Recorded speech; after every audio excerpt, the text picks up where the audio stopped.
Hello बच्चों, I am Naveen Kumar Singla from Aarohi model senior secondary school Jalalana, block Oda, district Sirsa. बच्चों, आज हम साइंस का पहला chapter matter in our surroundings के कुछ इम्पॉर्टेंट क्वेश्चंस को डिस्कस करेंगे।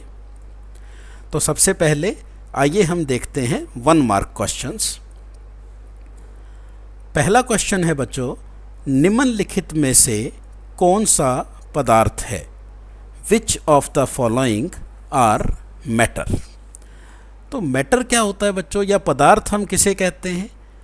कि एनीथिंग अराउंड अस, हमारे चारों तरफ कोई भी वस्तु विच ऑक्यूपाइज स्पेस, विच ऑक्यूपाइज स्पेस यानी कि वो जगह घेरती है, एंड हैव मास, जिसका भार होता है, यानी कि जो जगह घेर रही है और जिसका भार होता है उसे हम पदार्थ या मैटर कहते हैं। तो बच्चों, अगर हम पहला एग्जाम्पल देखें तो जो पहला ऑप्शन हमें दिया हुआ है कुर्सी। अगर हम कुर्सी की बात करें तो कुर्सी जो है वो स्थान भी घेरती है और कुर्सी का भार भी होता है। तो इसका मतलब जो कुर्सी या चेयर है वो क्या है? पदार्थ या मैटर है। दूसरा ऑप्शन अगर हम देखें बादाम, बादाम या आलमंड्स, इनका भी भार होता है और ये भी जगह घेरते हैं। तो इसका मतलब ये भी किस में आएंगे? मैटर या पदार्थ में आते हैं। तीसरी हम बात करते हैं वायु।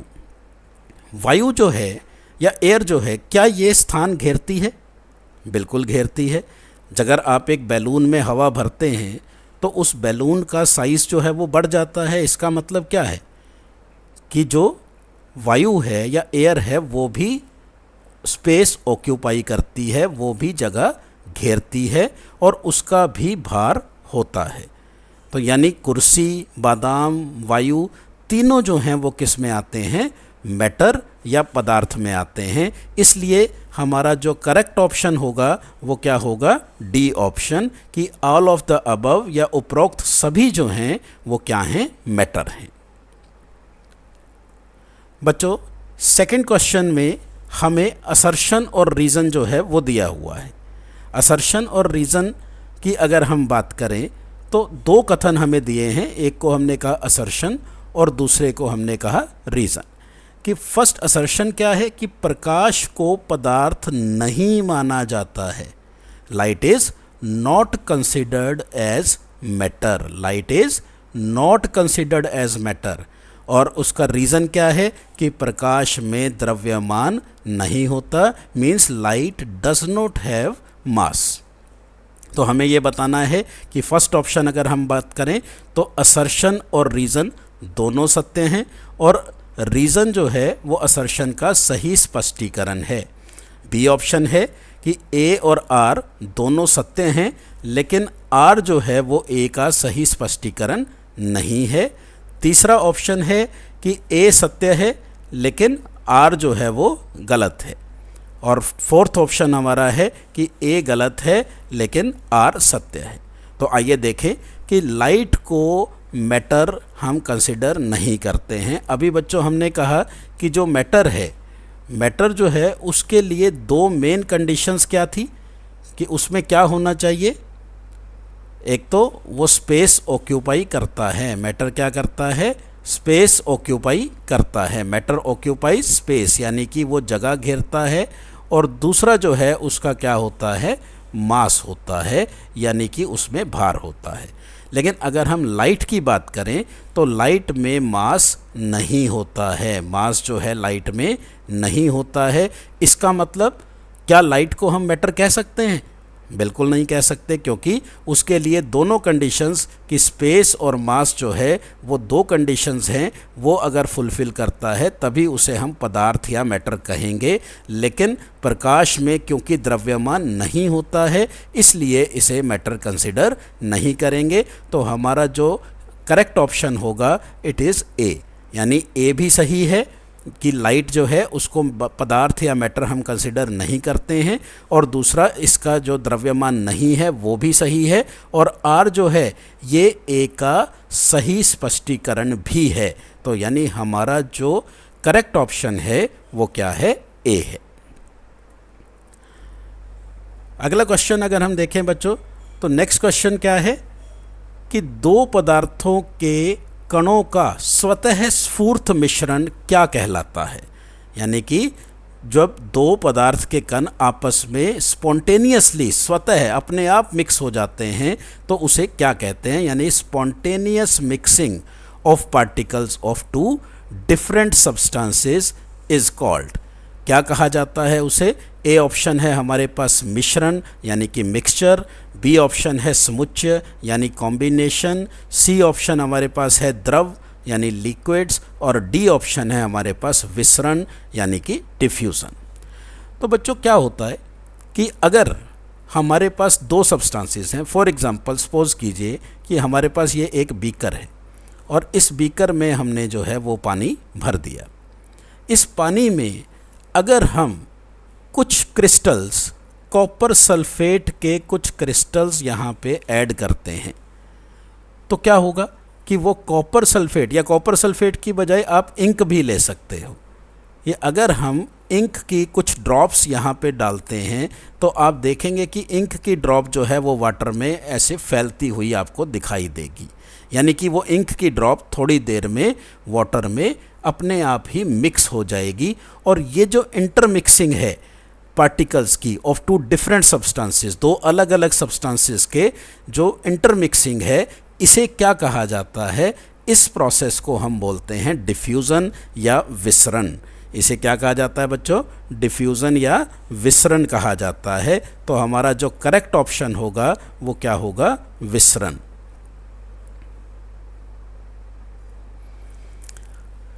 अगला क्वेश्चन है बच्चों कि जिसका निश्चित आकार और आयतन होता है, जिसका निश्चित आकार और आयतन होता है उसे क्या कहते हैं? यानी which has a definite shape and constant volume. तो अगर हम बात करें बच्चों तो हमारे पास जो मैटर है वो तीन तरह का होता है, सॉलिड, लिक्विड और गैसेस। बच्चों सॉलिड कौन से होते हैं? वो सब्सटेंस या वो पदार्थ जिसका आकार और आयतन यानी कि which has definite shape and definite volume, यानी जिसका शेप और वॉल्यूम जो है वो क्या होता है? डेफिनेट होता है, निश्चित आकार और आयतन होता है, उन्हें हम सॉलिड कहते हैं। फॉर एग्जांपल अगर आपके पास एक पेन है तो जो पेन है वो क्या है? उसकी शेप जो है वो क्या है? फिक्स है। उसका जो आकार है वो फिक्स है और इसका जो वॉल्यूम या आयतन है वो भी क्या है? फिक्स है। एक डेफिनेट वॉल्यूम जो है वो होता है। लेकिन द्रव जो होते हैं, लिक्विड्स होते हैं, इनमें क्या होता है? इनका जो वॉल्यूम है वो तो क्या होगा? डेफिनेट होता है, लेकिन इनका जो आकार है, शेप है, वो डेफिनेट नहीं होती है। अगर हम लिक्विड की बात करें तो वॉल्यूम तो उसका क्या होता है? द्रव का वो निश्चित वॉल्यूम है, आयतन निश्चित है, लेकिन उसकी शेप किस पे डिपेंड करती है? वो डिपेंड करती है कि हम उसे किस वेसल में रख रहे हैं। जिस भी बर्तन या वेसल में उसे रखेंगे द्रव उसी का आकार ले लेता है। द्रव की खुद की कोई फिक्स्ड शेप नहीं होती है, उसका कोई निश्चित आकार नहीं होता है। और गैसेस की बात करें तो गैसेस में जो है अगर वॉल्यूम की बात करें तो वॉल्यूम भी जो है वो इसका निश्चित नहीं होता है और शेप जो है वो भी इसकी निश्चित नहीं होती है। जिस भी वेसल में हम उसको रखेंगे उसी वेसल का वॉल्यूम और शेप जो है वो ये ले लेता है, यानी इसका खुद का कोई फिक्स्ड आयतन, निश्चित आयतन और आकार नहीं होता। तो इनमें से अगर हम देखें तो निश्चित आयतन और आकार बच्चों किसका होता है? सॉलिड्स का। तो हमारा जो करेक्ट ऑप्शन होगा वो क्या होगा? इट विल बी सॉलिड्स ए, ठोस। ठोस का आकार और आयतन निश्चित होता है। नेक्स्ट क्वेश्चन है बच्चों, अंतर आवणिक बल, इंटरमोलिक्यूलर फोर्स ऑफ अट्रैक्शन। अंतर आवणिक बल या इंटरमोलिक्यूलर फोर्स ऑफ अट्रैक्शन सबसे ज़्यादा किस में होती है?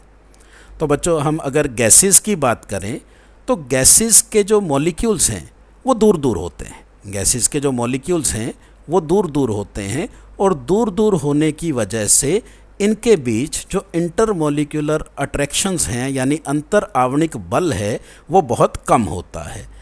लिक्विड्स में अगर हम द्रव की बात करें तो द्रव में मॉलिक्यूल्स जो हैं वो क्या होते हैं, थोड़ा क्लोज आ जाते हैं, थोड़ा नज़दीक आ जाते हैं कंपैरेटिव टू गैसेस। गैसेस के मुकाबले इसके जो कण होते हैं पदार्थ के, द्रव के, वो थोड़ा नज़दीक होते हैं। इसलिए यहाँ पर जो अंतर आवरणिक बल है या इंटरमोलिक्यूलर फोर्सेस हैं वो गैसेस से ज़्यादा होती हैं। लेकिन अगर हम सॉलिड की बात करें तो सॉलिड में जो मॉलिक्यूल्स हैं वो बहुत नज़दीक होते हैं और इनके बीच इंटरमोलिक्यूलर फोर्सेस यानी अंतर आवरणिक बल सबसे ज़्यादा होता है।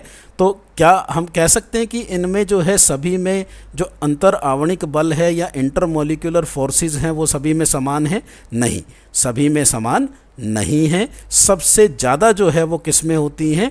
ठोस में। यानी हमारा जो करेक्ट ऑप्शन होगा वो ठोस है। और सबसे कम अगर हम देखें तो किस में होगी? गैसेस में होगी। बच्चों नेक्स्ट हमारा जो क्वेश्चन है वो है निम्नलिखित में कौन सा सबसे अधिक संकुचित हो सकता है? कौन सा सबसे अधिक संकुचित हो सकता है? Which of the following is most compressible? Which of the following is most compressible? किसको सबसे ज़्यादा कंप्रेस किया जा सकता है? तो अभी हमने बच्चों डिस्कस किया कि जो गैसेस के मॉलिक्यूल्स हैं या गैसेस जो हैं उनके जो कण हैं वो क्या हैं?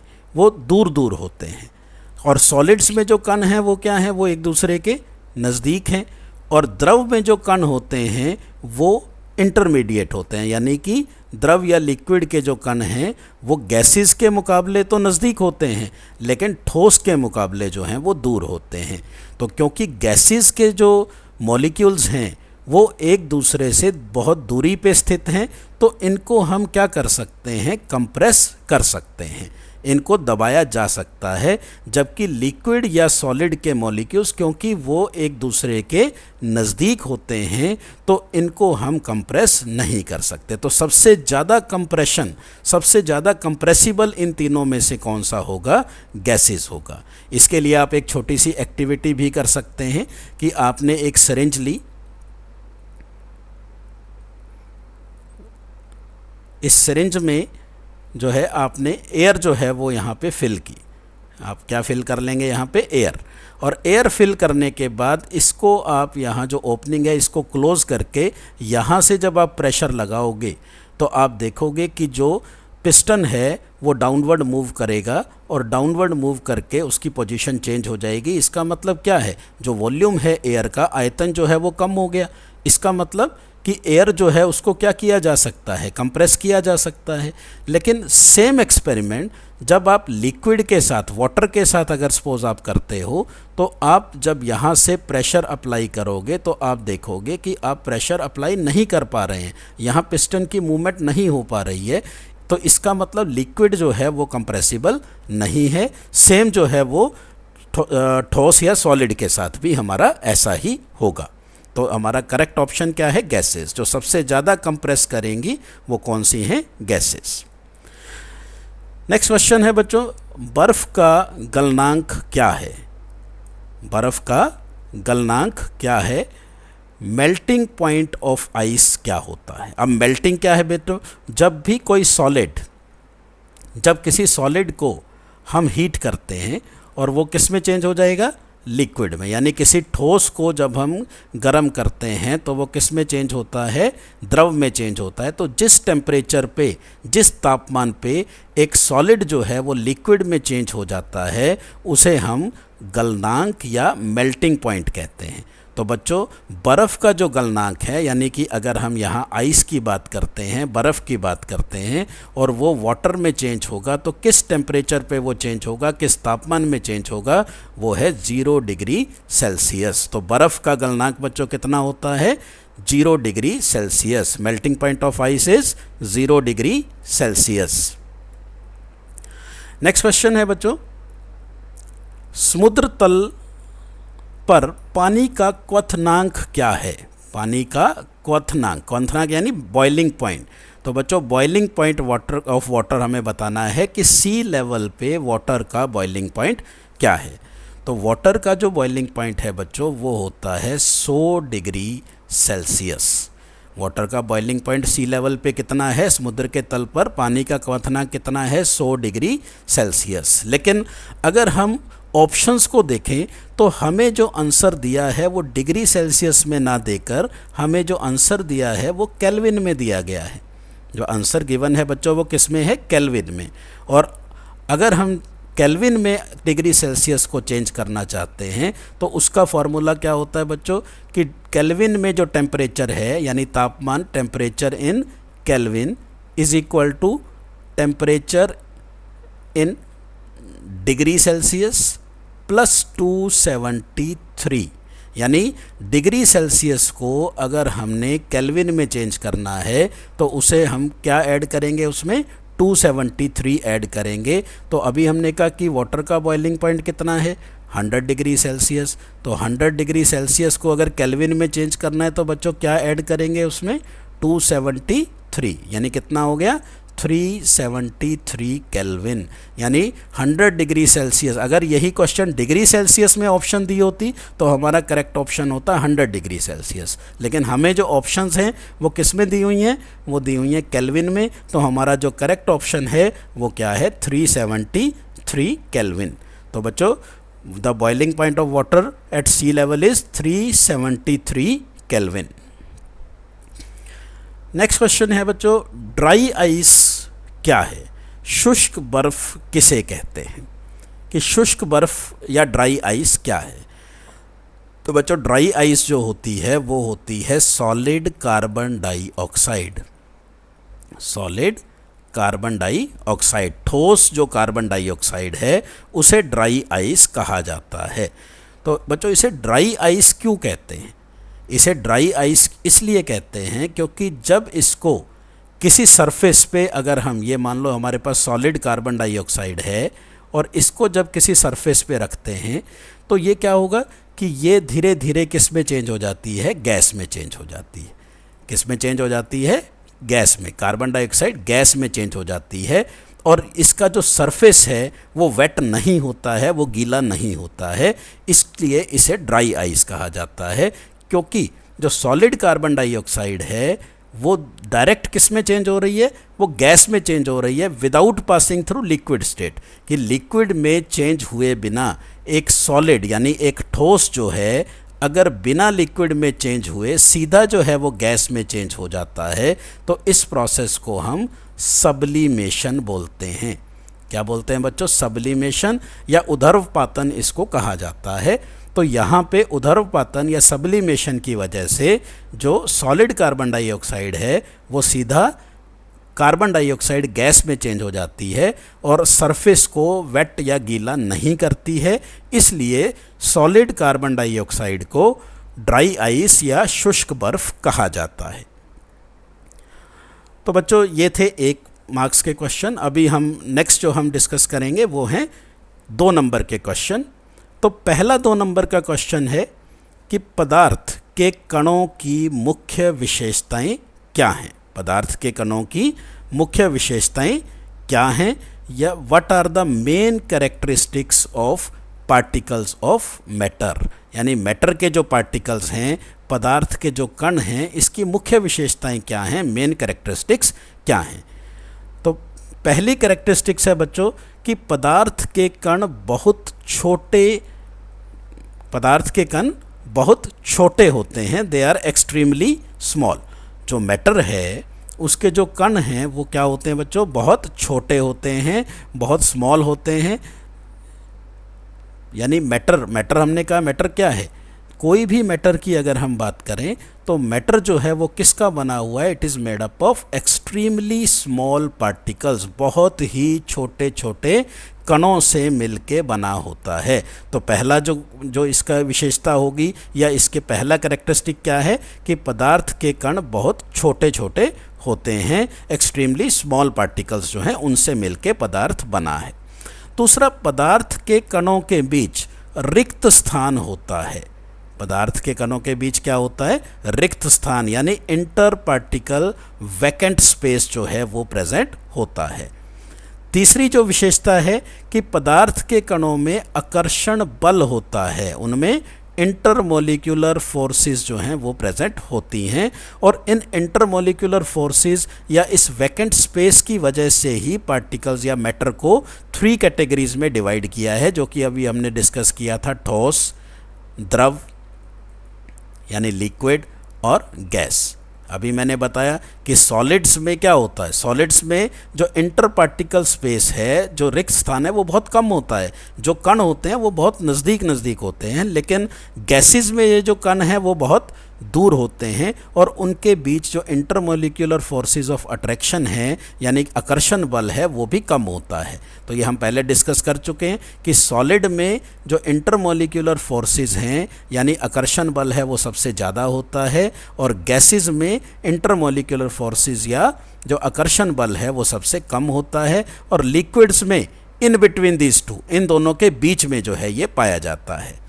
फोर्थ अगर हम पॉइंट देखें तो पदार्थ के जो कण हैं वो निरंतर गति करते रहते हैं, वो कंटिन्यूसली मूव करते हैं, और मूव करने की वजह से उनमें जो एनर्जी उनके साथ एसोसिएटेड होती है उसे हम गतिज ऊर्जा या काइनेटिक एनर्जी कहते हैं। यानी पदार्थ के कण जो हैं या पदार्थ के जो मैटर के जो पार्टिकल्स हैं वो क्या हैं, वो उनमें गतिज ऊर्जा प्रेजेंट है, जिसकी वजह से वो पार्टिकल्स मूव करते रहते हैं कंटिन्यूसली। तो ये आपने 4 विशेषताएं या मेन कैरेक्टरिस्टिक्स ऑफ मैटर जो हैं वो बतानी है। फर्स्ट क्या है, पदार्थ के कण बहुत छोटे होते हैं, दे आर एक्सट्रीमली स्मॉल।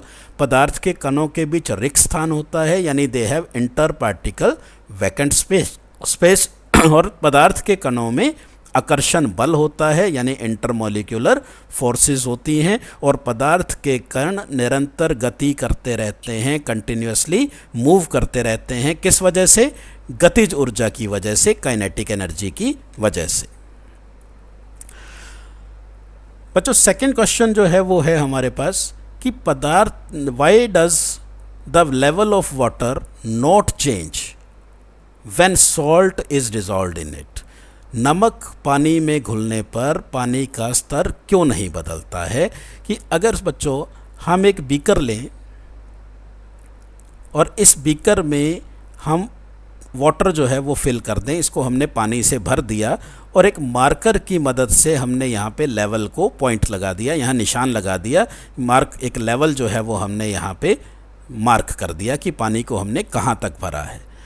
अब बच्चों हमने क्या करना है कि हम एक स्पून लेंगे और उस स्पून की हेल्प से कुछ नमक जो है, हमने सॉल्ट जो है, नमक जो है वो कुछ जो है स्पून्स हमने इसमें डाल दी। सपोज हमने 2, 3, 4 स्पून्स जो हैं वो सॉल्ट की यहाँ डाल दी। तो स्पून जो है सॉल्ट की इसमें डिज़ोल्व करने के बाद जब सॉल्ट यहाँ डिज़ोल्व होगा तो हम देखते हैं कि वाटर का जो लेवल है वो राइज़ नहीं करता है। जो वाटर का लेवल है वो उतना ही रहता है, जबकि अगर हम पानी में कोई चीज़ जो है वो डालते हैं तो उससे क्या होना चाहिए, जो लेवल है उसका वो बढ़ना चाहिए, पानी का लेवल ऊपर जाना चाहिए। लेकिन जब हमने उसमें सॉल्ट, या आप ये शुगर के साथ भी कर सकते हो, आप चीनी भी ले सकते हो, कि जब हमने इसमें सॉल्ट या शुगर को डिज़ोल्व किया तो क्या हुआ कि जो लेवल है वाटर का वो राइज़ नहीं किया। तो उसका कारण क्या है? उसका कारण है बच्चों कि जैसे सपोज अगर हम देखें कि ये वाटर पार्टिकल्स हैं, अभी हमने कैरेक्टरिस्टिक्स ऑफ मैटर किया था, पदार्थ के कणों की विशेषताएं, तो हमने क्या कहा कि जो पदार्थ के कण होते हैं उनके बीच में क्या होता है, इंटर पार्टिकल स्पेस प्रेजेंट होता है, तो उनके बीच रिक्त स्थान होता है।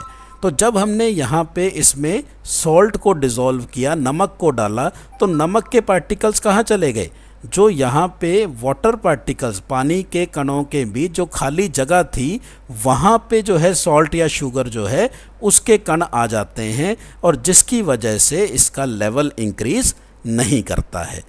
तो बच्चों क्या होता है कि अगर हम बात करें कि हमने क्वेश्चन क्या किया कि अगर नमक पानी में घुलने पर पानी का स्तर क्यों नहीं बदलता है, या why does the level of water not change when salt is dissolved in it, कि जब हम पानी में नमक घोलते हैं तो उसका लेवल क्यों नहीं बढ़ता है। तो उसका कारण क्या है कि पानी के जो अणु होते हैं वो कस कर बंधे नहीं होते हैं, और उनके बीच आपको बताया क्या होती है, जगह होती है। इसलिए जब भी हम इसमें नमक घोलते हैं तो नमक के कण पानी के अणुओं के बीच की जगह घेर लेते हैं और इस प्रकार जल का स्तर ऊपर नहीं बढ़ता है। ठीक है, क्यों होता है? क्योंकि वाटर मॉलिक्यूल्स जो हैं they are not tightly packed. ठीक है, उनके बीच क्या होता है बच्चों? They have interparticle space, उनके बीच स्पेस प्रेजेंट है। तो जो भी हम सॉल्ट डिसॉल्व करेंगे तो उसमें जो सॉल्ट के पार्टिकल्स हैं वो क्या करेंगे? जो पानी के बीच का जो स्पेस है, पानी के अणुओं के बीच की जगह है, उसे घेर लेंगे और जल का स्तर जो है वो नहीं बढ़ेगा। नेक्स्ट क्वेश्चन है बच्चों, थर्ड क्वेश्चन, कि गरम गरम भोजन की गंध कई मीटर दूर से आप तक पहुंचती है, कारण बताएं। Smell of hot sizzling food reaches you several metres away, give reason. तो बच्चों अभी हमने एक कैरेक्टरिस्टिक या विशेषता पढ़ी थी पदार्थ की, कि पदार्थ के जो कण हैं यानी जो पार्टिकल्स हैं वो क्या करते हैं? वो मूव करते रहते हैं, और मूव करने के लिए उसके अंदर कौन सी एनर्जी होती है? काइनेटिक एनर्जी, यानी कि गतिज ऊर्जा जो है वो उनमें प्रेजेंट होती है। कौन सी एनर्जी होती है? काइनेटिक एनर्जी और गतिज ऊर्जा। तो जितनी काइनेटिक एनर्जी बच्चों ज़्यादा होगी उतना ही पार्टिकल्स जो हैं वो फास्ट मूव करेंगे, उतना ही उनकी मूवमेंट जो है वो क्या होगी? तेज होगी। और काइनेटिक एनर्जी जो है वो डायरेक्टली प्रोपोर्शनल है टेम्परेचर पे, यानी किस पर डिपेंड करती है? टेम्परेचर पे डिपेंड करती है, तापमान पे डिपेंड करती है। जितना टेम्परेचर ज़्यादा होगा उतनी ही काइनेटिक एनर्जी भी क्या होगी? ज़्यादा होगी। तो इसका मतलब कि अगर कोई फूड जो है वो हॉट है तो उसके पार्टिकल्स की जो काइनेटिक एनर्जी है वो क्या होगी? ज़्यादा होगी, और जिस वजह से वो ज़्यादा जल्दी से हवा में फैलेंगे। तो इसका आंसर क्या हुआ बेटा? कि जो गर्म जलती हुई कोई भी चीज़ है उसके जो खाद्य कण हैं उनमें गतिज ऊर्जा क्या होगी बच्चों? ज़्यादा होगी, क्योंकि वो किस पे डिपेंड करती है? वो डिपेंड करती है टेम्परेचर पे, तापमान पे। जितना गर्म ज़्यादा होगा, जितना टेम्परेचर ज़्यादा होगा, उतनी उसमें काइनेटिक एनर्जी या गतिज ऊर्जा जो है वो ज़्यादा होगा, जिससे उसका जो डिफ्यूज़न है यानी उसका जो फैलना है हवा में वो ज़्यादा होगा और ज़्यादा डिस्टेंस जो है वो ट्रैवल करेगी। इसलिए दूर से ही हमें उसकी खुशबू या स्मेल जो है वो आ जाती है। नेक्स्ट क्वेश्चन है बच्चों, निम्नलिखित तापमान को सेल्सियस इकाई में परिवर्तित करें। यानी हमें जो दिया हुआ है वो टेम्परेचर दे रखा है, तापमान दे रखा है केल्विन में, और केल्विन को हमें किस में चेंज करना है? डिग्री सेल्सियस में। तो बच्चों अगर हमें किसी तापमान को डिग्री सेल्सियस में चेंज करना है और हमें किस में दिया हुआ है? केल्विन में दिया है, तो हम क्या करेंगे? उसमें से 273 यानी 273 जो है उसमें से माइनस कर देंगे। तो फर्स्ट ऑप्शन अगर हम देखें तो वो कितना है? 293 केल्विन। तो हमें 293 केल्विन को किस में चेंज करना है? डिग्री सेल्सियस में। तो क्या करेंगे हम? 293 में से 273 माइनस कर देंगे। तो क्या आंसर आया हमारे पास? 20 डिग्री सेल्सियस। यानी जब भी हमें केल्विन दिया हो और डिग्री सेल्सियस में चेंज करना है तो बच्चों क्या ध्यान रखना है? उसमें से हमने 273 को घटा देना है, 273 को माइनस कर देना है। ठीक है, बी ऑप्शन क्या है हमारे पास बच्चों? 470 केल्विन। तो टेम्परेचर जो हमें दिया हुआ है वो केल्विन में है 470, और हमें उसे चेंज करना है डिग्री सेल्सियस। तो हम क्या करेंगे? 470 में से 273 को माइनस कर देंगे। तो क्या बचेगा? 197, और किस में आंसर हो जाएगा अब हमारा? Degree Celsius. तो बच्चों ध्यान रखना है कि जब भी हमने केल्विन को डिग्री सेल्सियस में चेंज करना है तो डिग्री सेल्सियस में चेंज करने के लिए जो हमें केल्विन में तापमान दिया है उसमें से 273 माइनस कर देना है। नेक्स्ट क्वेश्चन है बच्चों, इसमें उल्टा है। इसमें हमने क्या किया है कि हमें जो तापमान दिया हुआ है वो किस में दिया हुआ है? डिग्री सेल्सियस में। और डिग्री सेल्सियस में जो तापमान है उसको हमने किस में चेंज करना है? केल्विन में चेंज करना है। तो उल्टा कर देंगे बच्चों, पहले हम क्या कर रहे थे कि केल्विन में से 273 को घटा रहे थे, माइनस कर रहे थे, सब्ट्रैक्ट कर रहे थे। लेकिन अब हमें क्या करना है, जब भी हमें कोई तापमान डिग्री सेल्सियस में दिया है और उसे हमें केल्विन में चेंज करना है, तो डिग्री सेल्सियस में जो तापमान दिया है उसमें 273 हम ऐड कर देंगे, जमा कर देंगे, तो क्या होगा, वो केल्विन में हमारा तापमान आ जाएगा। तो फर्स्ट अगर हम देखें ऑप्शन क्या है, 0 डिग्री सेल्सियस। तो 0 डिग्री सेल्सियस को अगर हमने केल्विन में चेंज करना है तो जो हमें डिग्री सेल्सियस में दिया है उसमें क्या ऐड करेंगे बच्चों, 273। तो क्या आ जाएगा हमारे पास, 273 केल्विन। इसी तरह से अगर हमें 100 डिग्री सेल्सियस को केल्विन में चेंज करना है तो 100 में हम क्या ऐड करेंगे बच्चों, 273, और हमारा आंसर क्या होगा, 373 केल्विन। तो ध्यान रखना है कि केल्विन में अगर हमने डिग्री सेल्सियस को चेंज करना है तो 273 ऐड करेंगे। क्या ऐड करेंगे बच्चों, 273।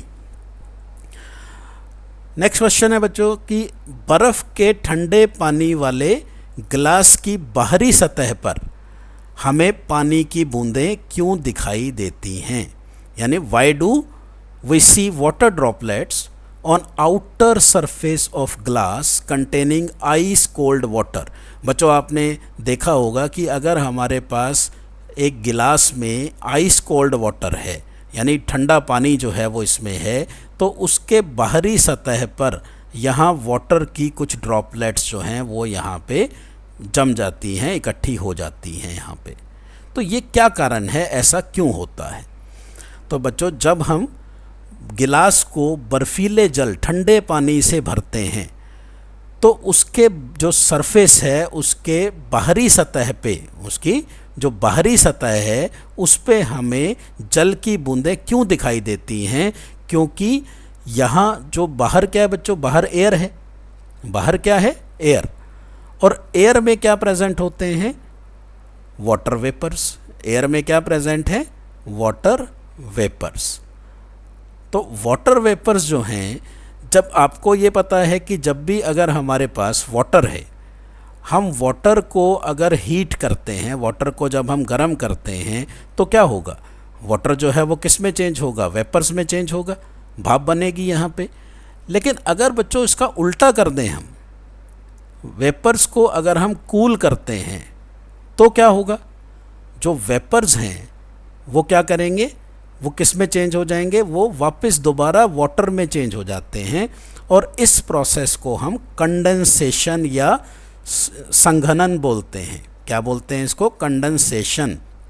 तो क्या होगा कि जब हमने गिलास में ठंडा पानी भरा तो ठंडा पानी भरने पे जो हमारे एयर थी, एटमॉस्फेयर में जो वाटर वेपर्स थे वो क्या हुए, वो संघनित हो गए, वो कंडेंस हो गए, और कंडेंस होके यहाँ पे वाटर के सतह पर इकट्ठे हो गए। और इसमें आपने बताना है कि यहाँ किस में चेंज हो गए, फिर वो वेपर्स हैं, जब वो ठंडे होंगे तो किस में चेंज होंगे, वाटर में, तो वो लिक्विड में चेंज हो जाते हैं।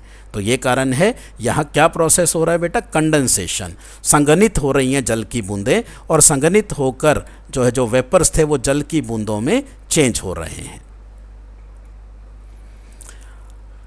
नेक्स्ट क्वेश्चन है बच्चों कि हम एक कप की तुलना में एक तश्तरी से गर्म चाय जल्दी आसानी से पी सकते हैं। Why are we able to sip hot tea और milk faster from a saucer than a cup. तो बच्चों क्या होता है कि जो अगर हम बात करें, जो कप है, कप में जो चाय की सतह का क्षेत्रफल वो कम होता है, यानी कि सरफेस एरिया जो है वो क्या होता है, कम होता है। तो इससे क्या होगा कि यहाँ जो वाष्पन है, इवेपोरेशन है, वो क्या होगा, वो स्लो होगा। वाष्पन या इवेपोरेशन जो है वो क्या होगा, स्लो होगा। लेकिन जब उसे हम किसी प्लेट में डालते हैं या किसी सॉसर में डालते हैं तो क्या होगा, उसका जो सतह का क्षेत्रफल है वो बढ़ जाता है। सतह का क्षेत्रफल मीन्स सरफेस एरिया जो है वो बढ़ जाता है। और बच्चों जितना सरफेस एरिया ज़्यादा होगा उतना रेट ऑफ इवेपोरेशन यानी कि वाष्पन जो है उतना ही तेज़ी से होता है। और जो चाय है या जो दूध है वो जल्दी ठंडा हो जाता है और उसे पीने में फिर हमें देर नहीं लगती है। यानी ये किस पर निर्भर करता है? ये निर्भर करता है सरफेस एरिया। किस पे डिपेंड कर रहा है? सरफेस एरिया, यानी कि जो सतह का जो क्षेत्रफल है उस पे डिपेंड करता है। जितना सतह का क्षेत्रफल ज़्यादा होगा उतना ही वाष्पन या इवेपोरेशन तेज़ी से होगी, और जितना तेज़ी से इवेपोरेशन होगी उतना ही चाय या दूध जल्दी ठंडा होगा और हमें पीने में आसानी रहेगी। अगला क्वेश्चन है बच्चों कि हमारी हथेली ठंडी क्यों लगती है जब उस पर एसीटोन होता है? यानी why does our palm feel cold when we put some acetone on it? बच्चों, जब हम अपनी हथेली पे कुछ एसीटोन जो है बच्चों, ये एक केमिकल है जो हमारी जो नेल पॉलिश रिमूवर होता है वो भी क्या होता है? वो एसीटोन होता है। आप इससे भी आप यूज़ कर सकते हो। नेल पॉलिश रिमूवर जो है, जो नेल पॉलिश को रिमूव करने के लिए घर में मिल जाता है, तो ये एसीटोन होता है। जब एसीटोन की कुछ बूंदें हम अपनी हथेली पे रखते हैं तो हमारी हथेली जो है वो ठंडी लगती है। तो उसका कारण क्या है बच्चों? उसका कारण ये है कि जब भी हम जो भी एसीटोन है, या इसकी जगह पेट्रोल भी यूज़ कर सकते हो, इनका जो बॉइलिंग पॉइंट है वो बहुत कम होता है, और जब उसको हम हथेली पर रखते हैं इनका जो उबलने का तापमान यानी बॉइलिंग पॉइंट जो है वो बहुत कम होता है, और जब हम इसे अपनी हथेली पे डालते हैं तो इसके कण क्या करते हैं? हमारी हथेली से ऊर्जा ले लेते हैं, हमारी हथेली से ऊर्जा ले लेते हैं और तेज़ी से वाष्पित हो जाते हैं, यानी कि बहुत जल्दी इवेपोरेट हो जाते हैं। और जब भी इवेपोरेशन होती है तो उससे क्या होती है? कूलिंग होती है, और इसलिए हमारी हथेली हमें जो है वो ठंडी लगती है। जो हम फील करते हैं, हमारे पाल्म हमें कैसा लगेगा? वो हमें कोल्ड फील होता है। तो वो सिर्फ इसी वजह से है। दोबारा बता रहा हूँ बच्चों कि जब हम कोई एसीटोन या पेट्रोल जो है, या परफ्यूम भी आप ले सकते हो, जब उसको हम अपनी हथेली पे रखते हैं तो वहाँ क्या होता है बच्चों? इवेपोरेशन होता है। क्या होता है? इवेपोरेशन यानी वाष्पन होता है। और जब इवेपोरेशन होगा तो जो लिक्विड के पार्टिकल्स हैं, चाहे कोई भी लिक्विड आप ले रहे हो, चाहे आप एसीटोन ले रहे हो, पेट्रोल ले रहे हो, परफ्यूम ले रहे हो, वो हमारी हथेली से जो एनर्जी है, ऊर्जा है, उसको सोख लेते हैं, उसको एब्जॉर्ब कर लेते हैं। और क्योंकि हमारी हथेली से जो एनर्जी है उसका लॉस हो रहा है, तो उससे जो हमारा सराउंडिंग है वो क्या हो जाता है? कूल हो जाता है, और हमारा जो पाल्म है वो हमें ठंडा जो है वो फील होता है। बच्चों, अब हम कुछ 3 नंबर के क्वेश्चंस जो हैं वो डिस्कस करेंगे। पहला क्वेश्चन है, व्हाट इज इवेपोरेशन? इवेपोरेशन क्या होता है? वाष्पीकरण क्या होता है? और कौन कौन से फैक्टर्स हैं जो वाष्पीकरण या इवेपोरेशन को अफेक्ट करते हैं? तो बच्चों, क्वेश्चन क्या है? वाष्पीकरण क्या है, और वाष्पीकरण को प्रभावित करने वाले कारकों पर चर्चा करें। What is evaporation? इवेपोरेशन क्या होता है, और उन फैक्टर्स को डिस्कस करें जो इवेपोरेशन को अफेक्ट करते हैं, प्रभावित करते हैं। तो इवेपोरेशन क्या है बच्चों? कि इवेपोरेशन में कोई भी लिक्विड या द्रव, लिक्विड मतलब द्रव, जब किसी लिक्विड जो है उसको हम गर्म करते हैं तो वो किस में चेंज हो जाता है? वेपर्स में चेंज हो जाता है, यानी कि गैस में चेंज हो जाता है। तो इस प्रोसेस को हम क्या बोलते हैं? इवेपोरेशन या वाष्पीकरण जो है ये इसको कहा जाता है। यानी कि एक लिक्विड का गैस में चेंज होना, द्रव का गैस में चेंज होना, इसे हम क्या कहते हैं? वाष्पीकरण, या इसे इवेपोरेशन कहा जाता है। वाष्पीकरण को अफेक्ट करने वाले कई कारक हैं, कई फैक्टर्स हैं, जिसमें पहला फैक्टर जो है वो है तापमान, टेम्परेचर। बच्चों, टेम्परेचर की अगर हम बात करें तो temperature is directly proportional to evaporation. Temperature या तापमान जो है वो डायरेक्टली प्रोपोर्शनल है इवेपोरेशन के। जितना टेम्परेचर ज़्यादा होगा उतना रेट ऑफ इवेपोरेशन, उतना वाष्पीकरण जो है वो तेज होगा। इसीलिए हम जब कपड़े सुखाते हैं तो आपने देखा होगा कि हम कपड़े जो हैं वो धूप में सुखाते हैं। तो कपड़े जो हैं वो क्यों सूखते हैं? क्योंकि जो गीला कपड़ा है जब उसे हम धूप में सुखाएंगे तो कपड़े में जो, जैसे सपोज ये हमारा एक कोई क्लॉथ है, एक कोई कपड़ा है, और इस कपड़ा जो है ये गीला है, तो गीला है तो इसमें जो क्या प्रेजेंट है, वाटर पार्टिकल्स प्रेजेंट है। तो ये वाटर के पार्टिकल्स हैं। जब इसे हम सुखाते हैं तो इसमें जो वाटर पार्टिकल्स हैं वो क्या होंगे, वो इवेपोरेट होते हैं, वो वाष्पीकरण उनका होता है, और वो जो वाटर है वो किस में चेंज हो जाता है, गैस में, और गैस में चेंज होने की वजह से जो वाटर था इस कपड़े में वो उड़ जाता है, यानी इवेपोरेशन या वाष्पीकरण की वजह से ये कपड़ा सूख जाता है। तो बच्चों, कपड़ा अगर हम सुखाते हैं तो ज़्यादातर आपने देखा होगा कि हम उसे धूप में सुखाते हैं, छाई में नहीं सुखाते उसको। तो धूप में क्यों सुखाते हैं? क्योंकि धूप ज़्यादा होगी तो क्या होगा, टेम्परेचर ज़्यादा होगा, और टेम्परेचर जितना ज़्यादा होगा तो उतना इवेपोरेशन भी क्या होगा, ज़्यादा होगा, और इवेपोरेशन ज़्यादा होगा तो कपड़ा जल्दी सूखेगा। तो फर्स्ट जो फैक्टर है, पहला क्या है, तापमान। तो जितना तापमान ज़्यादा उतना इवेपोरेशन फास्ट होगी।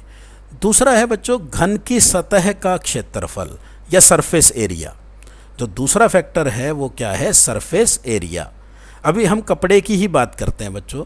आपने देखा होगा कि जब हम कपड़े सुखाते हैं तो कपड़े को जो है फैला के हम एक तार पे डाल देते हैं। तो उसे फैला क्यों रहे हैं? उसे हम सीधा जो है वो भी रख सकते थे तार पे, लेकिन जब भी हम उसे सुखाते हैं तो उसे फैला के रखते हैं। तो फैलाने का कारण क्या है कि जब उसको हम फैला रहे हैं कपड़े को, तो उसका सरफेस एरिया जो है वो बढ़ जाता है, यानी घन की सतह का क्षेत्रफल जो है वो बढ़ जाएगा। और जितना घन की सतह का क्षेत्रफल होगा या जितना सरफेस एरिया ज़्यादा होगा उतनी इवेपोरेशन जो है वो फास्ट होगी। यानी कि जो इवेपोरेशन है वो सतह के क्षेत्रफल यानी सरफेस एरिया पर डिपेंड करती है। जितना सरफेस एरिया ज़्यादा उतनी इवेपोरेशन फास्ट। अभी हमने लास्ट एक क्वेश्चन देखा था जिसमें हमने पढ़ा था कि जो चाय है अगर हम उसे किसी सॉसर या प्लेट में पीते हैं तो वो जल्दी आसानी से हम पी सकते हैं। तो उसका यही कारण था बच्चों, क्योंकि चाय जो है जब हम प्लेट में डालते हैं तो उसका सरफेस एरिया जो है वो बढ़ जाता है, और जितना सरफेस एरिया ज़्यादा होगा उतनी इवेपोरेशन फास्ट होगी, और जितनी इवेपोरेशन फास्ट होगी उतना जल्दी जो है वो चाय ठंडी होगी। तो तीसरा फैक्टर है बच्चों वो है विंड स्पीड। विंड स्पीड या हवा की गति। तो विंड स्पीड जो है ये भी डायरेक्टली प्रोपोर्शनल है इवेपोरेशन यानी वाष्पीकरण के। जितना जो है विंड की स्पीड यानी हवा की गति ज़्यादा होगी उतना ही इवेपोरेशन भी यानी वाष्पीकरण भी क्या होगा, ज़्यादा होगा। अगर हम दो कपड़े हैं, एक कपड़े को तो हमने पंखे के नीचे सुखा दिया और एक कपड़े को नॉर्मल बिना फ़ैन के हम अगर उसको सुखाते हैं तो आप देखोगे कि जो कपड़ा हमने पंखे के नीचे सुखाया है उस कपड़े को जो है वहाँ इवेपोरेशन जल्दी होगी और वो कपड़ा जल्दी सूखेगा। तो ये तीन जो हमने पहले तीन जो यहाँ फैक्टर्स किए हैं, चाहे वो तापमान है, घन की सतह का क्षेत्रफल है या हवा की गति है, ये तीनों ही इवेपोरेशन यानी वाष्पीकरण के डायरेक्टली प्रोपोर्शनल हैं। मतलब अगर ये तीनों फैक्टर बढ़ते हैं तो जो वाष्पीकरण और इवेपोरेशन है वो भी क्या होगा, वो ज़्यादा होगा। लेकिन चौथा फैक्टर फोर्थ जो फैक्टर है यानी कारक है आर्द्रता यानी ह्यूमिडिटी। जितनी ह्यूमिडिटी ज़्यादा होगी उतना ही इवेपोरेशन स्लो होता है। यहाँ उल्टा है बच्चों, ये तीन फैक्टर जो हैं जब इनको बढ़ा रहे थे तो इवेपोरेशन भी बढ़ रही थी, लेकिन ह्यूमिडिटी जो है अगर एटमॉस्फेयर में वाटर वेपर्स ऑलरेडी ज़्यादा हैं, ह्यूमिडिटी ज़्यादा है, तो यहाँ रेट ऑफ इवेपोरेशन वाष्पीकरण जो है वो स्लो होगा, धीरे होगा। तो ये चार कारक हैं जिन पे हमारा वाष्पीकरण डिपेंड करता है, इवेपोरेशन डिपेंड करता है। सेकंड क्वेश्चन है बच्चों, उद्भवपातन क्या है? उद्भवपातन क्या है? दो पदार्थों के नाम बताएं जो उद्भवपातन करते हैं। What is sublimation? सब्लिमेशन क्या होता है? और कोई भी दो ऐसे सब्सटेंसेस बताएं जो सब्लिमेशन शो करते हैं। तो बच्चों मैंने आपको पहले भी एक क्वेश्चन में बताया कि सब्लिमेशन क्या होता है, कि जनरली हम क्या करते हैं, एक सॉलिड अगर हमारे पास कोई ठोस है, इस ठोस को हम गर्म कर रहे हैं। जब इस ठोस को हम गर्म करेंगे, हीट करेंगे, तो ये ठोस किस में चेंज हो जाएगा, लिक्विड में, यानी कि द्रव में चेंज होगा। और इस द्रव को जब हम हीट करते हैं तो ये किस में चेंज हो जाएगा, गैस में। यानी एक सॉलिड को, ठोस को जब हम गर्म कर रहे हैं तो ठोस किस में चेंज हो रहा है, लिक्विड में, द्रव में, और द्रव को गर्म कर रहे हैं तो वो किस में चेंज हो रहा है, गैस में। लेकिन कुछ सब्सटेंस ऐसे होते हैं, कुछ ठोस ऐसे होते हैं जिन्हें जब हम गर्म करते हैं तो वो सीधा किस में चेंज हो जाते हैं, गैस में, बिना लिक्विड में चेंज हुए सीधा किस में चेंज हो जाते हैं, गैस में चेंज हो जाते हैं। तो इस प्रोसेस को हम क्या बोलते हैं, सब्लिमेशन या उदर्वपातन इसको कहा जाता है। तो बच्चों उदर्वपातन क्या है, जिसमें कोई ठोस पदार्थ गर्म किए जाने पर बिना द्रव रूप में परिणत हुए सीधे वाष्प की अवस्था में बदल जाता है। तो इसे क्या कहते हैं, उदर्वपातन या सब्लिमेशन। तो सब्लिमेशन क्या है, it is the process of converting a solid into vapour state directly without passing through liquid state, यानी बिना उसे द्रव रूप में परिवर्तित किए सीधा उसको अगर किस में चेंज कर देते हैं, उसको अगर सीधा गैस में चेंज कर देते हैं, तो इस प्रोसेस को उदर्वपातन या सब्लिमेशन कहा जाता है। तो इसके अगर हम एग्जाम्पल अगर हम देखें तो एग्जाम्पल है इसका अमोनियम क्लोराइड। एग्जाम्पल क्या है, अमोनियम क्लोराइड। दूसरा एग्जाम्पल आयोडीन या कपूर भी जो है, आपने देखा होगा पूजा में हम कपूर यूज़ करते हैं, और जब कपूर को थाली में जलाया जाता है तो सीधा वो किस में चेंज हो जाता है, गैस में चेंज हो जाता है कपूर को। और क्या बोलते हैं हम, कैम्फर बोलते हैं। तो एल्यूमिनियम क्लोराइड, आयोडीन और कैम्फर, ये कुछ सब्सटेंस हैं जो सब्लिमेशन या उदर्वपातन शो करते हैं। नेक्स्ट क्वेश्चन है बच्चों, पानी की भौतिक अवस्था क्या है। अब हमें बताना है कि जो पानी है, वाटर है, उसकी फिजिकल स्टेट क्या है, भौतिक अवस्था क्या है, अलग अलग तापमान पे उसकी भौतिक अवस्था या फिजिकल स्टेट क्या होगी। तो पहला क्वेश्चन है हमारे पास 25 डिग्री सेल्सियस। तो बच्चों 25 डिग्री सेल्सियस यानी रूम टेम्परेचर की हम बात कर रहे हैं, अप्रॉक्सीमेटली जो रूम टेम्परेचर है 25 डिग्री पे आप देखें तो पानी किस फॉर्म में हमें मिलेगा। 25 डिग्री पे पानी की जो भौतिक अवस्था होती है वो तरल यानी कि लिक्विड स्टेट में, 25 डिग्री पे बच्चों पानी लिक्विड स्टेट यानी कि तरल अवस्था में पाया जाता है। और अगर हमारे से पूछा जाए कि 100 डिग्री पे जो है पानी की अवस्था क्या होगी, तो अभी हमने पढ़ा कि वाटर जो है उसका जो बॉइलिंग पॉइंट है वो 100 डिग्री सेल्सियस है, यानी 100 डिग्री पे पानी उबलना शुरू कर देता है और उबलने के बाद वो किस में चेंज हो जाता है, गैस में। तो और अगर हम उसको उबाल रहे हैं, जब उसको 100 डिग्री पे गर्म कर रहे हैं तो पानी सारा एकदम से तो लिक्विड में चेंज नहीं होता, गैस में चेंज नहीं होता है। तो कुछ पानी जो है वो तरल अवस्था में रहता है और कुछ पानी जो है वो किस में चेंज हो जाता है, गैसीय अवस्था में चेंज हो जाता है। तो 100 डिग्री पे पानी दोनों अवस्थाओं में पाया जाएगा, किस किस में, तरल अवस्था यानी कि लिक्विड स्टेट और गैसियस अवस्था यानी कि गैसियस स्टेट। तो 100 डिग्री पे पानी जो है वो हमें किस अवस्था में मिलेगा, तरल भी होगा और गैसीय अवस्था में भी होगा। और बच्चों 250 डिग्री सेल्सियस की अगर हम बात करें तो इतने, हमने कहा कि 100 डिग्री बॉइलिंग पॉइंट है वाटर का जो बॉइलिंग पॉइंट है वो 100 डिग्री है। 100 डिग्री पे पानी उबलना शुरू हो जाता है, तो 250 डिग्री तो बहुत ज़्यादा टेम्परेचर हो गया। अगर इतने टेम्परेचर पे हम पानी को गर्म करेंगे तो सारा का सारा पानी जो है वो गैस में चेंज हो जाएगा। तो इसका मतलब 250 डिग्री सेल्सियस पे पानी हमें किस अवस्था में मिलेगा, गैसियस अवस्था या गैसियस स्टेट में मिलेगा।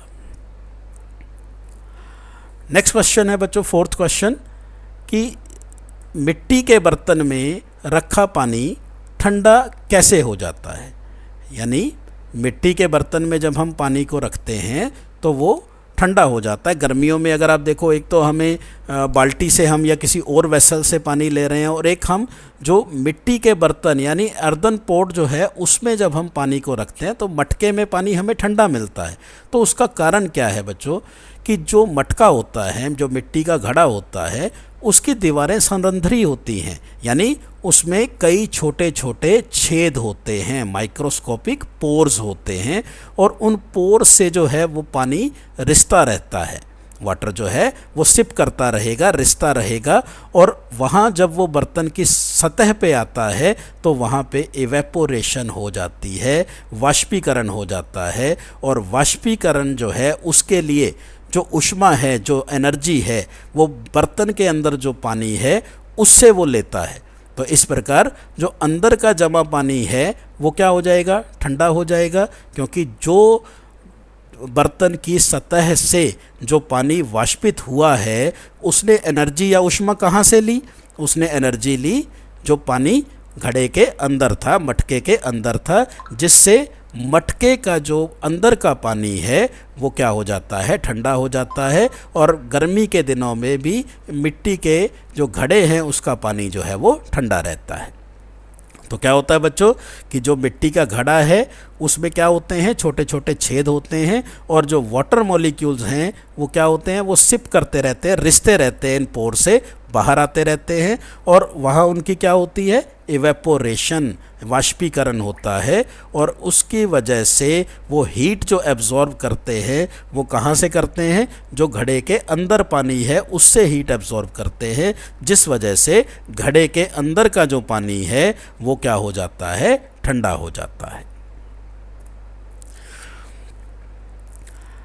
नेक्स्ट क्वेश्चन है बच्चों कि हमें गर्मियों में किस तरह के कपड़े पहनने चाहिए। What types of clothes should we wear in summer? तो गर्मी में हमें बच्चों सूती कपड़े पहनने चाहिए, कॉटन क्लॉथ्स। कौन से कपड़े, सूती कपड़े, यानी कॉटन के कपड़े हमें पहनने चाहिए।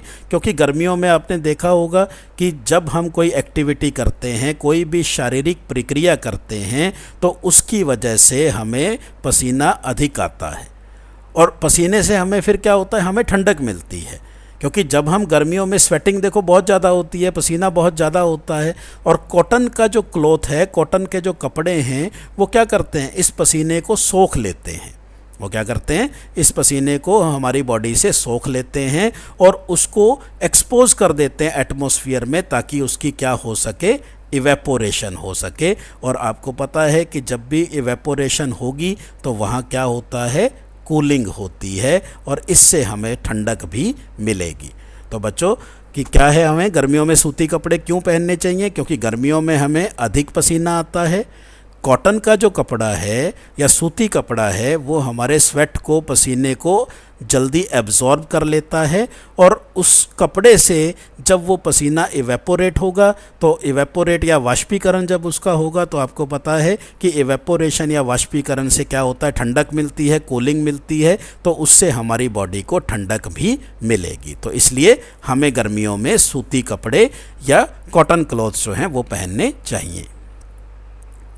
तो बच्चों ये कुछ क्वेश्चंस हैं जो आपने खुद सॉल्व करने हैं। प्रश्न 1,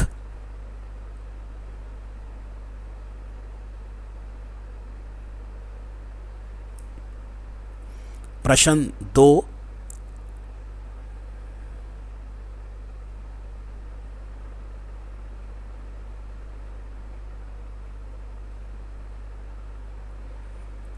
प्रश्न 3,